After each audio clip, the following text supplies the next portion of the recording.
ক্যাম্পে 4 মাস আছিলাম সাইডে ও আমার ফ্রেন্ড লগে আছে 1800 টাকা কত টাকা জানেন প্রায় 2.5 লাখ টাকা বেতন ওটা দেব ভাই আমি তো মনে হয় 1800 টাকাই আছি পরে কেন ক্যাম্প ছেড়ে দিলেন তা দেশি কমিশন দিলাইছি ওখানে কাজ খামার প্রবলেম দেশে প্রশাসন রাস্তায় ধরা পড়ে আপনাকে কি জিজ্ঞেস করছিল রাত 10:30টার সময় আচ্ছা আচ্ছা তুই মানে কই থেকে আসতাছ আমি বলছি যে এখানে কাজ ছেড়ে চলে যেতে হবে জি এক সপ্তাহের জন্য দিছিল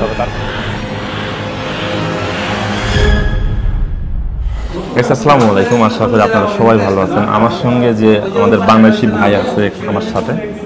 ওই ভাইয়া আপনার নাম যেন কি আমার নাম জাহাঙ্গীর আলম আপনার হোম ডিস্ট্রিক্ট বাংলাদেশে সিলেট ওকে ভাইয়া আপনি ইতালিতে কত বছর ধরে আছেন এবং আপনি কিভাবে ইতালিতে এসেছিলেন আমি 2016 ডিসেম্বর 7 ডিসেম্বর হামাইছি ইটালিত তো লিবিয়ায় আসছি ওকে ওকে 2016 ডিসেম্বর 7 তারিখে মানে আপনার ইটালিতে ইন হয়েছি তখন ইন হওয়ার পরে আমরা অনেক লোক উঠছি তখন এটা আপনার আছে ইটালি সিসিলিয়া হল একটা কাতানিয়া শহর পড়ছে ওই শহরে আমরা একটা ক্যাম্পে উঠাইছি আর আচ্ছা তো ওই ক্যাম্পে মিনিমাম 5 মাস আসছিলাম 5 মাসের ভিতরে অবশ্য একটা কেস মারছি আজিলো পলিটিক্যাল একটা কেস মারার পরে আমি আর বেশ দিন থাকি নাই আপনার ক্যাম্পে ছিলেন না ক্যাম্পে 4 মাস আছিলাম টোটালি 4 মাস ছিলাম তারপরে কেন ক্যাম্প ছেড়ে দিলেন দেশি কমিশন দিলাইছি ওখানে কাজ খামার প্রবলেম তখন আমি চলে আসছি মিলানে আচ্ছা আচ্ছা মিলানে আসছিলাম ওখানেও আছি মিলান ইনশাল্লাহ আচ্ছা আপনি এই যে দীর্ঘদিন ধরে আছেন 2016 সালে আপনি যে ভাবি হোক ইতালিতে এসেছেন অনেক কষ্ট করে এসেছেন জীবনে রিস্ক নিয়ে এসেছেন জি জি এখন আপনার ডকুমেন্টের কি অবস্থা এই সম্পর্কে যদি আপনি কিছু বলেন ডকুমেন্টের মানে যখন আমি আসছি তখন আমার 6 মাসের একটা ডকুমেন্টস দিছে আচ্ছা এবং কমিশন আমি দিছি কমিশন দেওয়ার পরে আমি যখন মিলানতনে যখন বাইরে সিসিলিয়াতনে যখন আমি বাইরে মিলান শহরে আসছি ওকে দর্শক এখানে কমিশন শব্দের অর্থ হলো কি যে আপনার মৌখিক পরীক্ষা আপনি যখন ক্যাম্পে যাবেন ক্যাম্পে কেস রানিং করবেন রানিং করার পরে একটা মৌখিক পরীক্ষা হবে সেটাকে ইতালিয়ান ভাষা বলা হয় কমিশন ওকে তারপরে ওই কমিশন দেওয়ার পরে আমি চলে আসছি আপনার মিলানো আসছি ওকে মিলানো আসার পরে আসলে ওখানে আমারও একটু প্রবলেম আছে বলতে পরিচিত লোক আসছিল না এবং কোনো বাই নাই আমার আত্মীয়স্বজন কেউ নাই তখন আমি নিজের মানে ট্যালেন্ট দিয়াও আমি অন্য পরিচিত মানুষের লগে মেসো উঠছি তখন তো মেসোর আপনার মাস শেষে আপনাকে কে বুদ্ধি দিয়েছিল যে আপনি ক্যাম্প ছেড়ে দিয়ে একটা মেসে ওঠেন এই বুদ্ধিটা কেউ দিয়েছিল না আপনি নিজেই না এটা কেউ আমাকে বুদ্ধি দেয় নাই কিন্তু আমি চিন্তা করছি যে আমার আসছি টাকার জন্য আমি টাকা রিজি করতেই হবে দেখেন আমার বাংলাদেশি ভাইরা কোথায় একটা জিনিস ভুল করে যখন ক্যাম্পে কিন্তু সব কিছু ফ্রি ক্যাম্প কিন্তু আসার পরে অনেকে অনেক জনের বুদ্ধি শুনে ক্যাম্প ছেড়ে দেয় আর ছেড়ে দেওয়ার পরে যখন আপনি একটা মেসে উঠবেন মেসে কিন্তু ধরেন বর্তমানে বা নর্মালভাবে 300 থেকে 350 বা 400 ইউরো মাসে কিন্তু খরচ আছে ক্যাম্পে কিন্তু আপনি সব কিছু পকেট খরচ ফ্রি পাবেন এবং ক্যাম্পে কিন্তু সব কিছু ফ্রি তারপরে আমি একটা মানে ফান্ডামেন্টাল লইছিলাম একটা ডেট লইছিলাম ওই 6 মাসের যে কাগজটা আমার মানে আপনার যেটা আমি কমিশন দিছিলাম আপনার আমার ফলাফলটা আমি জানার জন্য তখন আমি একদিন খাস্তনে আসার সময় আমার ক্রাবিয়ানো পুলিশে ধরছে যে তুই হয়তো নেই রে তখন আমি বলছি আমি খাস্তনে আসলাম ওই সময় কি আপনার রোড পারমিশন ছিল না না আসিল ওইটা আমার মানে স্কাডেন্সা আসিল এই দেশে প্রশাসন রাস্তায় ধরা পড়ে আপনাকে কি জিজ্ঞেস করছে না তুই মানে রাত 10:30টার সময় আচ্ছা আচ্ছা তুই মানে কই থেকে আসতাছ আমি বলছি দেখ আমি খাস থেকে আসতাছি তখন বলছি ডকুমেন্ট দে তখন আমি ডকুমেন্ট দিছি ওখানে ডকুমেন্ট দেওয়া আছে যে ডকুমেন্ট তো এটা স্কার দিত মানে ডেট এক্সপায়ার তখন তারা আমার একটা মানে পোলিও ধরাইয়া দিছে যে তুই অফিসে যাইস পরে আমি তো এখানে কোনো এই সময় উকিল বা কাপ টাপ কিছুই চিনি না আপনার 17-র কথা হইতাছে তখন ওইটা আমি আর মানে তো করছি না কইরা গেছি এই পরের দিন গেছি তাদের অফিসে ক্রাইম অফিসে গেছি ওরা কিন্তু আমার নেগেটিভ কাগজটা ধরাইয়া দিছে হাতে কেন নেগেটিভ কাগজটা আপনাকে ধরে দিয়েছে যে আমি আগে যে কমিশনটা দিছি ওইটা আপনার 9 মাস হয়ে গেছে কমিশনটা যখন দিছি ওখানে আমি তো আপনার ক্যাম্প সাইডে যখন মানে মিলানো আসছি তখন তো আপনার এই আমার যে ফলাফলটা কি হবে আমি জানি না তখন তারা দিয়া দিছে যে তোর বিপক্ষে রায় গেছে তুই রেকর্ডস কর মানে নেগেটিভ তখন নেগেটিভ যেটা হইছে ওইটা কিন্তু আমার বুঝার একটু ভুল আছে ওইটা আমি এত গুরুত্ব দেই নাই পরে আমি খাম করতেছি আর ওই সরকারি মারফত আমি একটা ফুন্ডামেন্টাল হয়েছিলাম আর আপনার ওই কস্তুরা মন্তব্য ওই ডেট বাদে 1 বছর পরে আমি ওই মন্তব্যকে আপনার উঠছিলাম একটা জায়গার নাম জি এটা আপনার কস্তুরা যেটা কস্তুরা আছে কস্তুরা শব্দটা কিন্তু থানা এটা মনে জি জি অবশ্যই জানি এটা মন্তব্য ডেট পড়ছে আপনার সান্দনাতে পড়ছে যেটা বড় মন্তব্য যেটা সান্দনাতে পড়ছে ওইটা তো আসলাম তখন তারা আমার ওই 6 মাসের কাগজটা নিয়েছে তখন তারা আমার জিজ্ঞাসা তুই কি লাগে আসছ আমি বলছি যে আমি 6 মাসের কাগজ রিনিউ করবো এবং আমার ফলাফলটা জানতাম চাইতাম আমার রায় কি আমার পক্ষে না বিপক্ষে তখন তো আপনার ওটা তো আপনার কেস ব্লক ইয়া বইতে আসছে আগেই 60 দিনের ভিতরে আপিল করতে হয় ওইটা আমি আপিল করি নাই কেসটা স্টপ করে রাখে স্টপ করে আসছে ওরা কিন্তু আমার মানে আপনার এই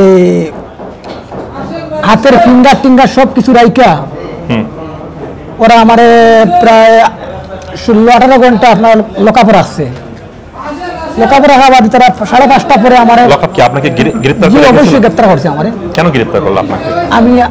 আইনের বিরুদ্ধে যে আমি যে আপনার আপিল করছি না আবার মানে কোনো রেকর্ডস নাই কেস ব্লক আমি আবার কস্তুরাতে আসছি যে ফুন্ডামেন্টাল লইয়া মানে কস্তুরি একটা ডেট নেওয়ার জন্য থানায় ডেট নেওয়ার জন্য জি তারপরে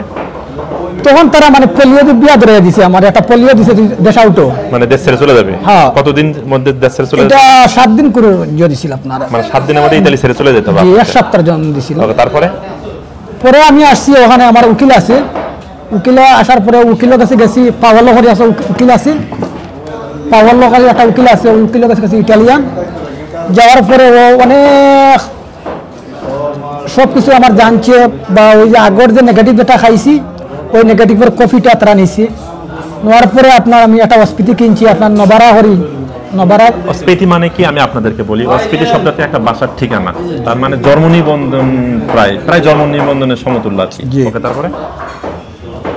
ওই নবারাতে আমি একটা অস্পিতি কেনার পরে ওই উকিল দিয়ে আমি ওই ওখানে থানাতে গেছি থানাতে যাওয়া তারা কেস লয় না ও তো পুরানা লোক নতুন লোকের লয় পরে ওটা উকিলের মাধ্যমে মোটিভেশন করিয়া তারা কি করছে তারা আমার একটা সাদা একটা পোলিও মানে 6 মাসের জন্য দিছে সাদা মানে হোয়াইট পেপার সাদা পেপার দিছে দেওয়ার পরে সাদা পেপারে কি লেখা ছিল সিসান্তা জর্নি মানে 60 দিনের ভিতরে তো কমিশন আইব মানে 7 দিন পরে মৌখিক পরীক্ষা আসবে মৌখিক একটা পরীক্ষা নেবে তখন আমি ওই কাগজটা নিয়ে আসছি আসার পরে তারা কি করছে আমারে 60 দিন পরে তারা ওইটারে আমার নেগেটিভ মারছে আবার নেগেটিভ আবার মানে ওটা কিছুই আমার নেয় নাই কমিশন ওরা বলছিল যে কমিশন আসবে কিন্তু কমিশন না এসে আমার নেগেটিভ মারছে নেগেটিভ মারার পরে আমি ওইটা আবার রেকর্ডস করছি রেকর্ডস করার পরে মানে আপিল করছি জি আপিল করছি উকিল আছে আপিল করছে আপিল করার পরে আপনার এই আমার যে কাতানিয়া যেখানে প্রথম কেস মারলাম ওই কেসটা ইতালির কাতানিয়া শহর জি ওই কেসটা নবারার লোকে তারা দাকর্দ হয়েছে যে আমার দাকর্দ হয়েছে যে আমি মানুষ ঠিকই আছি আমার ভুল বশত আমি আপিল করি নাই মানে আপনি সবকিছু আপনি কেস নাম সবই আছে ঠিক আছে কিন্তু আপনি নতুন অবস্থা আপনি ভাষা জানেন না এজন্য ভুল করে আপনি কেসটা রিনিউ করেন নাই জি তখন আমি ওই 6 মাসের কাগজটা ওই কস্তুরাতে উঠাইছি যে কস্তুরে আমার ফিঙ্গার নিছিল ওই কস্তুরাতে আমি আপনার এটা উঠাইছি উঠানি পরে আসছিল আপনার কি সানাতরিয়া আসছে না 2020 সালে সানাতরিয়া তখন আমি ওইটার এত গুরুত্ব না দিয়ে আমি সানাতরিয়াটা মানে আপনার ডিগ্রিয়াটার কাগজ জমা দিছি আচ্ছা 2020 করোনা ভাইরাস জি করোনা ভাইরাসের 20 ওই সময় আমি কাগজ জমা দিছি দেওয়ার পরে ওরা পেরফেক্টরে আলোচ্য অস্পিতি সব কিছুই নিছে নেওয়ার পরে এখন পর্যন্ত আমার মানে প্রসেসিং দেখার যে 2-1 মাসের ভিতরে আপনার আসতে পারে এই পর্যন্ত কতবার রিনিউ করছেন কাগজ আপনি কাগজ মিনিমাম ফার্স্টবার রিনিউ করার পরে ওখানে আমি রিনিউ করি না কোনো কাগজই রাখি না ভাই আপনি যে জব করতেছেন মানে ওই ডকুমেন্টে জব করতেছেন জব আমার প্রথম যে কন্ট্রাক্ট করছিল 8 ঘন্টা কন্ট্রাক্ট টেম্পো ইনডিটারমিনেট কন্ট্রাক্ট মানে আনলিমিটেড কন্ট্রাক্ট আনলিমিটেড খাজও আছে এবং ওই যে কাগজের উপরে আবার প্রতিষ্ঠান স্পেশাল যেটা আপনার নতুন আইনে যে কাগজ ওই কাগজটা ফিঙ্গার দিছি সব কিছু দিছি আবার আমরা ডেট দিছি 1 মাস পরে, এই অবস্থাতে আসি ভাই, দোয়া করবেন যেন কাগজটা মিলে। এই অবস্থা থাকাতে আপনি এই যে এখন জব করতেছেন, জি জি, আপনি কিন্তু ওয়ার্ক পারমিটের যে কাগজটা এটা আছেই কি? জি অবশ্যই আছে, শুধু মানে একের পর এক ইনু করতেছে, মানে নবায়ন করতেছে আর কি। জি। এখন আপনি ওই কাগজে কি জব করতেছেন এখানে পেপারটাতে ওয়ার্ক পারমিট? আমি রেস্টুরেন্টে